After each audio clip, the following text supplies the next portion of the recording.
একটা ছোট্ট গ্রামে ছিল একটি পুরনো স্কুল। গ্রামের সবাই জানত যে স্কুলটা একসময় খুবই নামকরা ছিল, কিন্তু নতুন ভবন তৈরি হওয়ার পর পুরনো ভবনটা বন্ধ হয়ে যায়। কিশোর, রাফি, নিলয় আর সুমন ঠিক করল তারা ভূতের রহস্য ভেদ করবে।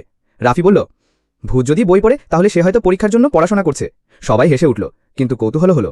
তিন বন্ধু এক সন্ধ্যায় টর্চ লাইট নিয়ে স্কুল ঘরে ঢুকল। ভেতরটা অন্ধকার, মাকড়সার জাল আর ধুলোয় ভরা। হঠাৎ তারা শুনতে পেল পাতার শব্দ। মনে হলো কেউ বই উল্টাচ্ছে। তিনজন একে অপরের হাত শক্ত করে ধরল। তারপর দেখল একটা টেবিলের উপর সত্যি বই খোলা আছে, আর বাতাসে পাতাগুলো উল্টে যাচ্ছে। নিলয় ভয়ে বলল, ভূত।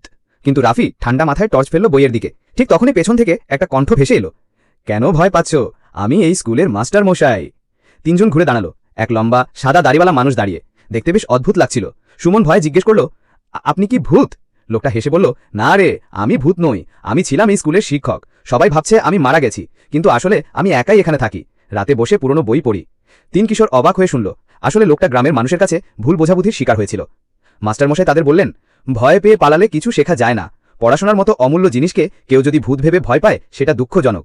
তোমরা ভয় না পেয়ে সত্যিটা জানার চেষ্টা করেছো, এটাই তোমাদের সবচেয়ে বড় শিক্ষা। তিন বন্ধু পরদিন গ্রামে সবাইকে বলল আসল ঘটনা। গ্রামের মানুষও ধীরে ধীরে বুঝল সবকিছু ভূত বলে ভাবা ঠিক নয়। ভয়ের অন্ধকার সরাতে আলো জ্বালাতে হয়, আর সেই আলো হলো শিক্ষা।